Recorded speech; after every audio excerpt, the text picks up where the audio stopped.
तो गाइस कैसे आप सब लोग ruthless demon of the past के एपिसोड 86 के साथ हाजिर हूं। इस एपिसोड की शुरुआत में स्वर्ड एम्परर का सीन दिखाता है कि स्वर्ड एम्परर जो होते हैं वो बैगर एम्परर के साथ फाइट करने के लिए बिल्कुल तैयार होते हैं और उन्होंने वहां पर बहुत सारे बैगर्स को पीट दिया होता है। बैगर एम्परर उसके सामने तलवार लेकर खड़ा होता है तो वो उसे कहता है कि तुम यहाँ पर क्या कर रहे हो, तुम्हारी हिम्मत कैसे भी यहाँ पर आकर हम सभी के साथ ये करने की। तुम्हारे स्वर्ड एम्परर से वहां पर बताते हैं कि तुम्हें यहाँ पर मेरे सामने तलवार नहीं उठानी चाहिए थी और साथ ही वो आगे बढ़ते हैं, बड़ी तेजी के साथ जाकर उसको गले से पकड़ लेते हैं और उसे गले से पकड़ने के बाद से कहते हैं कि मैं सिर्फ और सिर्फ एक ही बार तुमसे ये कहूंगा कि चाहे कोई भी यहाँ पर तुम्हें कितने ही पैसे क्यों ना दे, लेकिन यहाँ पर यूई जैंग की डैन फैमिली के बारे में किसी को इन्फॉर्मेशन मत भेजना। अगर मेरी जगह के ऊपर यहाँ पर कोई और आया होता तो तुम सभी लोग अभी तक मर चुके होते। तुम्हें यहाँ पर अपने बारे में बहुत ज्यादा लकी फील करना चाहिए। और यहीं पर से नेक्स्ट सीन जो होता है हमें दिखाया जाता है कर्ट लीडर का। कर्ट लीडर के सामने एक बंदा खड़ा होता है, वो उसके ऊपर अपनी तलवार घुमाकर उसको मार डालते हैं। इसी के साथ ही वहां पर बहुत सारे दूसरे असैसिन्स भी निकल आते हैं जो कि अपनी तलवारें लेकर उसको घेर लेते हैं। तो कर्ट लीडर कहता है कि मैं यहाँ पर तुम सभी को तो मारने के लिए आया, तो तुम सभी लोग खुद ही मरने के लिए चले आए हो।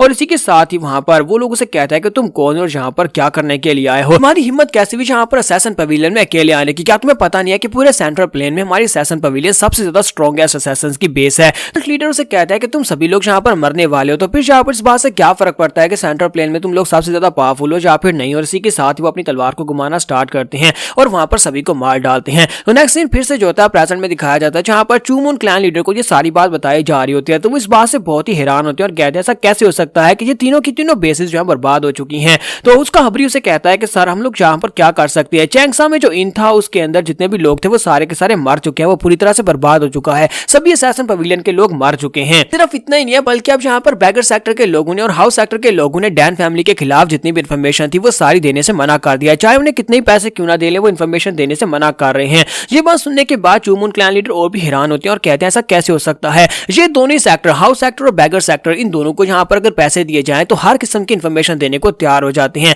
यहाँ तक कि अगर उनके पैसे देकर एम्पर के बारे में इन्फॉर्मेशन निकलवानी हो तो उसके बारे में भी इन्फॉर्मेशन जरूर देंगे। तो चूमून क्लैन लीडर से कहता है कि मुझे लगता है कि इन लोगों का एटीट्यूड काफी ज्यादा अजीब है, मुझे लगता है कि ये सारे के सारे गोल्ड एक्सचेंज कंपनी के साथ रिलेटेड है। तो मैं चाहता हूँ कि यहाँ पर जाकर वहां पर जो हमारे मर्चेंट गिल्ड है उन सभी से कहो कि जाकर उनके साथ राब्ता करें और किसी तरह से उनकी गोल्ड एक्सचेंज कंपनी को खरीदने की कोशिश करें। और वो वहां पर से चला जाता है, उसका खबरी चला जाता है। तो उसी के साथ ही वहां पर एक और बंदा आता है, वो उसे कहता है कि तुम्हें इस बारे में क्या लगता है। तो वो बंदा उसे कहता है क्या तुम मुझसे पूछ रहे हो। तो वो कहता है कि तुम्हारे अलावा यहाँ पर और है ही कौन, मैं तुम्ही से पूछूंगा ना। तो वो उसे कहता है कि मैं इस बारे में ज्यादा कुछ नहीं सोचता, मुझे नहीं लगता कि मुझे इस बारे में ज्यादा सोचना चाहिए। मास्टर चूमून उसे कहता है कि तुम्हें नहीं लगता कि यहाँ पर इस तरह की सिचुएशन में तुम्हें हमारी मदद करनी चाहिए, तुम्हें अच्छी तरह से पता है कि हमने तुम्हें कितना ज्यादा पैसा दिया है, जब भी तुम्हें जरूरत पड़ती है मैं तुम्हें पैसा देता हूँ। तो मास्टर उसे कहता है कि जो मैं कर सकता हूँ वो मैं पहले ही कर रहा हूँ, तुम्हें यहाँ पर मुझे कहने की जरूरत नहीं है। तो मास्टर चूमून उसे कहता है कि हाँ मुझे लगता है, उम्मीद करता हूँ कि तुम्हारी मदद से यहाँ पर हमारा काम चल जाएगा। तो यहीं पर से नेक्स्ट सीन जो होता है हमें गोल्ड एक्सचेंज मर्चेंट का दिखाया जाता है जहाँ पर उसका एक पुराना मर्चेंट दोस्त उसे मिलने के लिए आता है। तो उसे कहता है कि लीडर मार्क आप यहाँ पर क्या कर रहे हैं।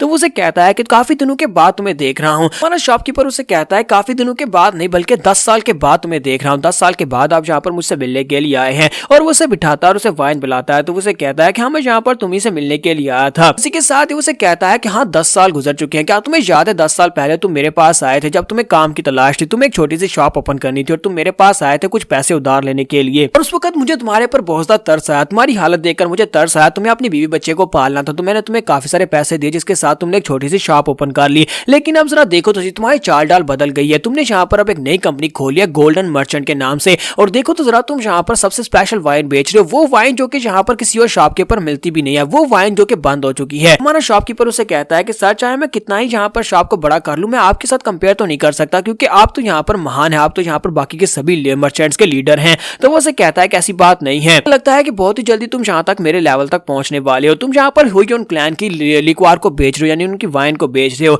तो वो कहता है कि सर मुझे यहाँ पर अच्छी डील मिल गई जिसकी वजह से मैं उनकी वाइन को बेच पा रहा हूँ। तो उसी के साथ ही लीडर मार्क उसे कहता है कि मैं यहाँ पर साथ एक डील करने के लिए आया हूँ और डील बहुत ज्यादा सिंपल होने वाली है। तुम्हें अच्छी तरह से पता है कि तुमने मेरा काफी ज्यादा उधार देना है, तुमने मुझसे पैसे उधार लिए थे और उसी की वजह से अब मैं यहाँ पर तुमसे बात करने के लिए आया हूँ। तुम्हारा स्टोर काफी ज्यादा अच्छा चल रहा है, मुझे अपना स्टोर बेच दो, यहाँ पर तुम्हारे पास जितनी भी लिक्वार बची है हुइयोन क्लैन की वो सारी की सारी मुझे दे दो, यानी कि उसके राइट्स मुझे दे दो। ये बात सुनने के बाद हमारा शॉपकीपर जो होता है वो काफी हैरान होता है और कहता है कि आप क्या बात कर रहे हैं। तो वो उसके सामने पैसे रखता है और उसे कहता है कि ये लो, ये पूरे 50 गोल्ड कॉइन्स हैं, 50 गोल्ड कॉइन्स यहाँ पर इस पूरी की पूरी शॉप के, ये पूरी की पूरी शॉप के जितने भी कॉपीराइट्स है वो सारे के सारे मुझे दे दो और यहाँ पर तुम अपने कर्जे से भी आजाद हो जाओगे। तो शॉपकीपर वहां पर थोड़ी देर सोचने के बाद से कहता है लेकिन सर मुझे फैसला मेरा नहीं हो सकता क्योंकि ये शॉप मेरी नहीं है, मैं तो किसी के शॉप में काम करता हूँ। ये बात सुनने के बाद लीडर मार्क उसे कहता है क्या बकवास कर रहे हो, शॉप के बाहर तो तुम्हारा नाम लिखा हुआ है कि इस शॉप का मालिक तुम हो, तो इस तरह का मजाक तो बिल्कुल भी मत करो कि जिससे तुम्हारा लाइफ स्पैन कम हो जाए। तो ये बात सुनने के बाद शॉपकीपर उसे कहता है कि सर आप यहाँ पर अचानक से इस तरह गुस्से से बात क्यों कर रहे हो और धमकी देने की कोशिश क्यों कर रहे हैं। मैं अपने लाइफ स्पैन के बारे में खुद सोच सकता हूँ, लेकिन आप यहाँ पर जिन लोगों के साथ पंगा लेने की कोशिश कर रहे हैं, मुझे लगता है कि आपको यहाँ पर अपने लाइफ स्पैन के बारे में सोचना चाहिए।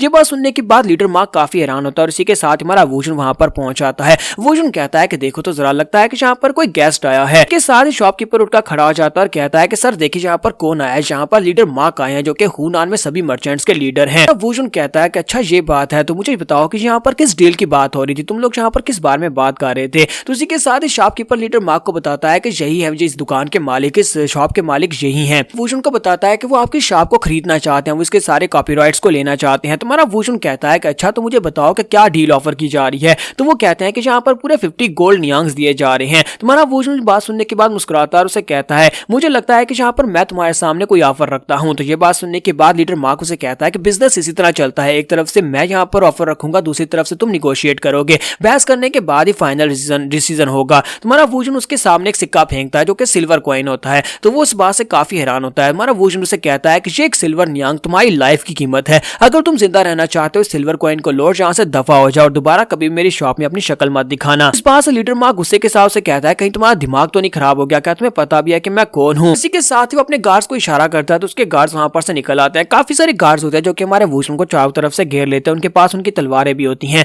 तुम्हारा वोजन उसे कहता है क्या तुम्हें लगता है कि ये मुझे रोक पाएंगे, और शायद वहीं पर वो अपनी पावर्स को रिलीज करता है, जिसकी वजह से उन सभी लोगों की तलवारें जो होती है वो कट जाती है, उन सभी की तलवारें कट जाती है। और इस बात से लीडर मार्क भी काफी हैरान होता है और उसके गार्ड्स भी काफी ज्यादा हैरान हो जाते हैं। तुम्हारा वोजन उसे कहता है कि मैं यहाँ पर पहली और आखिरी बार तुम्हें कह रहा हूँ कि दोबारा यहाँ पर कभी अपनी शक्ल मत दिखाना, एक सिल्वर नियांग को लो, यहाँ से दफा हो जाओ। तो लीडर मार्क उसे कहता है कि मैं अपनी इस बेइज्जती को कभी नहीं भूलूंगा, और इसी के साथ वो अपने साथियों को लेकर वहां पर से निकल जाता है। तो वो अपने साथियों के साथ वापस जा रहा था। रास्ते में जाते हुए वो सोच रहा होता है कि अब हम लोग यहाँ पर क्या करेंगे। लगता है कि ये डैन फैमिली के लोग तो काफी ज्यादा पावरफुल हैं, उनके पास काफी पावरफुल मार्शल आर्टिस्ट हैं जो कि गोल्डन एक्सचेंज मर्चेंट को यहाँ पर सपोर्ट दे रहे हैं। लीडर मार्क उन लोगों से कहता है कि हमें यहाँ पर चू मून क्लैन की तरफ से एक लेटर मिला था कि हमें यहाँ पर गोल्डन एक्सचेंज कंपनी को खत्म करना है, हमारे पास और कोई रास्ता नहीं है, हमें यहाँ पर डैन फैमिली के खिलाफ जाकर चेक करना होगा, कुछ भी हो जाए हमें चेक करना ही होगा। तुम्हें अच्छी तरह से पता है कि यहाँ पर चू मून क्लैन के लोग हमारे पास से कितनी बिक्री करते हैं, उनकी वजह से हमारे स्टोर्स चलते हैं, अगर हम लोगों ने उनका काम नहीं किया तो फिर हमारे लिए काफी ज्यादा मुश्किल हो जाएगा। कि इस वक्त गोल्डन एक्सचेंज मर्चेंट जो है वो वाली वाइन बेच रहे हैं जो वाइन लोगों को बहुत ज्यादा पसंद आ रही है। अगर उनकी वाइन लोगों को ज्यादा पसंद आ जाती है और उनकी वाइन बिकना शुरू हो जाती है तो चू मून क्लैन की वाइन जो है वो फ्लॉप हो जाएगी, जिसकी वजह से उन्हें नुकसान होगा, अगर उन्हें नुकसान होगा तो फिर हमें यहाँ पर नुकसान होगा। इसके साथ ही नेक्स्ट सीन में दोनों बुड्ढों का दिखाया जाता है कि वो लोग यहाँ पर